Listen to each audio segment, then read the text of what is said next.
Thanks for joining me today on About Alberta Tech, which is focused on introducing Alberta tech companies to Albertans. Our goal is to share the innovation and diversity that exists in the province in quick bites. My name is Lenora Thomas, and today I'm joined by Meaghan Nolan, co-founder of Mikata Health. Thanks for joining me. Thank you for having me. So let's start with some background on you. How did you get into tech? It's a great question, and a little bit by accident, I suppose, which is often how these things occur.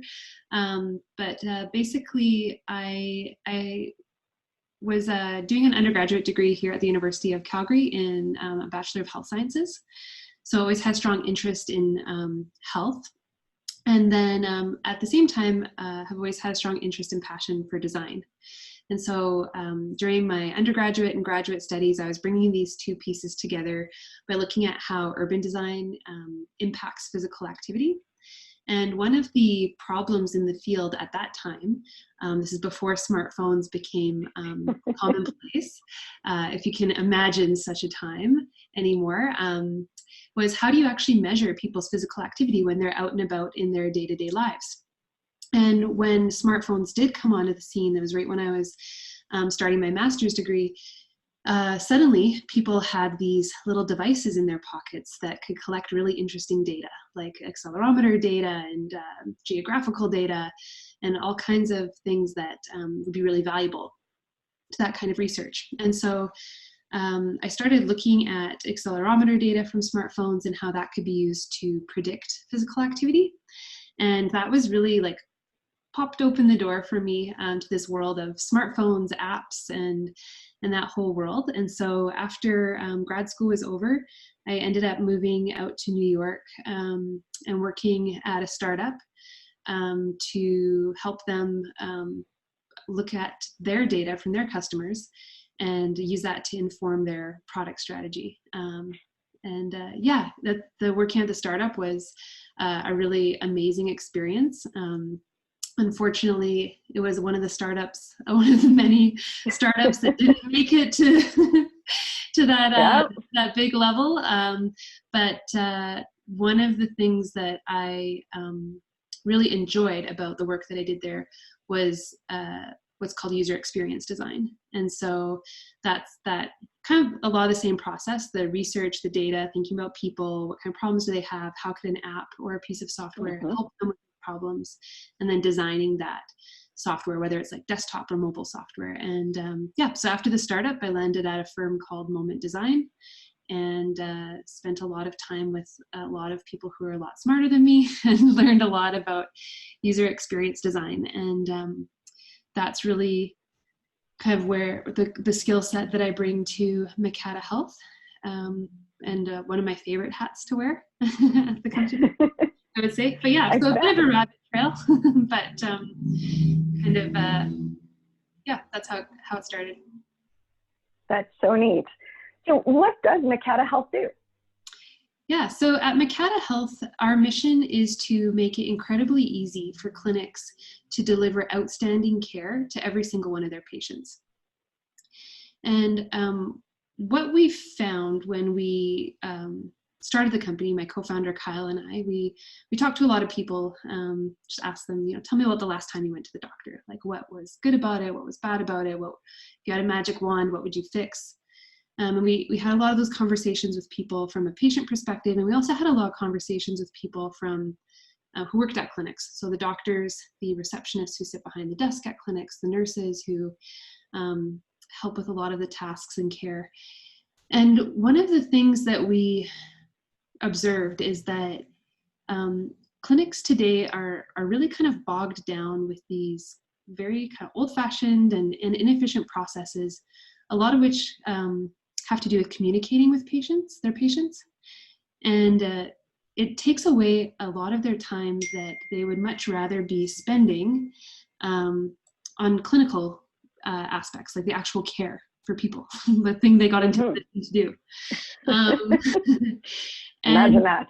Yeah, exactly. It's kind of, I think, a shocker for a lot of them when they get out into practice and they're suddenly spending all their time on the phone or typing up notes rather than actually doing the care. And these processes also make the experience very frustrating, very inconvenient for us as patients. You know, to book an appointment, even though it's 2020, you're on the phone, certain hours, you know, maybe like you're at work or you're trying to talk about that sensitive issue over the phone with somebody at your appointment. And I think that leads to a lot of, that frustration, inefficiency, and just takes away from the actual human care side of things. And so that's what we really set out to solve with the tools that we're creating at Mikata Health. And so a lot of what we do is help clinics automate communication with patients, things like appointment requests to appointment reminders, making sure patients have the information they need to prepare for appointments, collecting information from patients before the appointments, and putting it in a way that so it takes it off the plate of the staff and doctors, but also makes it super convenient for patients because it's something that they can do right from their phone or their computer when it's convenient for them. Definitely. I actually just got my first chance to use your app a couple of weeks ago. I had an appointment and it was great. So I got my reminders on my appointment, but I also got a nice little link to like what to expect based on COVID-19, and was able to very easily flow through the process and find out the information. I thought it was a really neat user experience, especially in advance of this meeting. That's awesome. Okay. So when you were working towards starting Mikata Health, how did you come up with the idea? Why did you start it? Yeah, it's a really good question. So as I mentioned before, my background's more on the user experience side of things, designing apps and software, some of that type of research. And then my partner, Kyle, his expertise are really he has a background in computer science and biomedical engineering. And he's always been really focused on creating technology that can help clinicians and help care providers. A lot of his research focused on using machine learning and clinical data to help clinicians have better ways of predicting like how diseases would affect patients or what kind of outcomes they would have with different treatments. And so I think both of us, we coming from these different backgrounds and perspectives, but also with this strong thread of health and healthcare, we wanted to do something in healthcare, but we didn't really start with the clear idea. What we started with was those conversations when we were first kicking around the idea of starting a company together. And we spoke with a lot of different people before some of these themes started to emerge. The themes around the inefficiency, the outdated, not being able to spend time on the thing you got into medicine to do, how frustrating it can be as a patient that's 2020 and you're still taking half a day off of work for a 10-minute appointment. That's where we, looking at these pain points and these problems, we really started to think about, okay, well, what would make sense to try and solve? And I think from our backgrounds and expertise more in the technology side, we could really see that there was an opportunity for technology to really smooth over and take over a lot of these tasks in a way that would be a really great experience for the patients. And so that's kind of where we didn't really have a clear idea to start with, but we started, I think, more with the problem, I would say. And when we came back to Calgary to start the company, kind of the first thing we did was just start calling up clinics. And we were able to get a couple of clinics on board who were like, yes, if you could solve these problems for us, we would pay you some money to do that. And so once we had that, those partnerships, we really relied on them, the receptionists, the doctors, the executives at the clinics to really help us bring to life what was so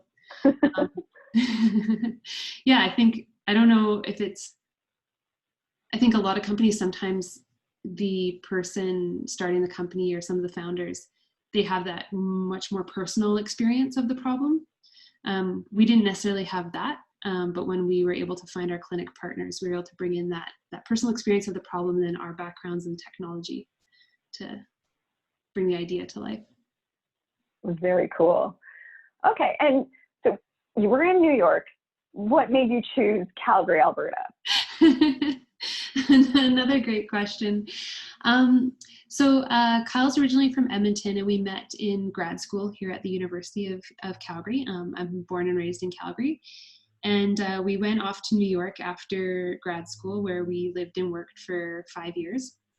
Kyle was doing research at Columbia University, and I was working at the startup and the design firm. And when we settled on the idea of starting a company together, we wanted to be able to give it a really good try. And it's kind of funny, it really gotten to this point for us. We're on the fence about it. Should we do it? Should we do it? Is this something we should just work on the side and see if it goes somewhere? But we finally just came to a point, I think, where we couldn't not try it. We didn't know if it would work at all. And I mean, someday, still don't know if it's going to work to a large extent, but we just couldn't not try it. We knew we would regret that. And so to give it a fair shot, we decided to pack up. Since we were living in New York, all of our stuff fit in one minivan and drove back. And we set up shop here. And so here, just being from Alberta, just visa-wise, cost-wise, it was something we could afford to spend like a year full-time on. That was kind of our first milestone. Like, we're going to try this for a year. We're going to see where we're at. We'll evaluate from there. And I think what's been really amazing about the experience is that we didn't really expect the amount of support and like excitement that we've experienced in the Alberta tech ecosystem. I think there's been a definite like groundswell of enthusiasm, a whole bunch of new like partners, funding opportunities, programs, like supporters, really focused on trying to make Alberta a place where tech companies like ours can thrive. So I think it's been really cool to be able to be a part of it. It's also been really exciting to see some pretty amazing companies like obviously Benevity, ShareWorks by Morgan Stanley, Jobber. There's just like some really great companies. I know the list could go on. Like, I could just keep, So I think it's really neat to see that. It's not something we expected coming back from New York. Yeah. Okay. And so you've made it through your first year. So you're on to year two. Well, we're actually we've been around since 2017. Oh. Yeah. So on to year three then. Yeah. So what are you growing towards? That's another great question. So many things. None of them nearly fast enough. Always with a startup. Yeah. Little bite. But yeah, I think one of the things that's been really exciting in terms of the last maybe 6 months or so, and I think what we're looking forward to in the next 12 is we've been able to build a really good base of customers here in Alberta. And we've started to now branch outside of Alberta into other provinces in Canada, and we're also looking to grow into the United States as well. And so I think opening up some of those new markets for us, proving that we can scale what we're doing, that the product has fit outside of Alberta, I think those are some really exciting growth opportunities for us. That's huge. Yeah. It definitely is like a big milestone to have like your first customer that's in another province. And I think it'll be a huge milestone to have a customer in another country. So definitely working towards that. And I think the product has really continued to evolve since the very early days. We just started with very simple text message appointment reminders. And so, now to be able to add on the things like the COVID information chats, being able to help clinics collect a lot more information from patients, to proactively engage with them in between appointments.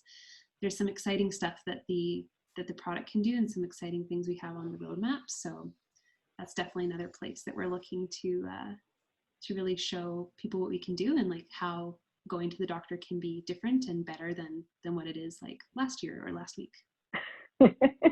Most definitely. I think anything that makes that process better is a good thing. Yeah, absolutely. Okay. So what else do you think our community should know about Mikata Health?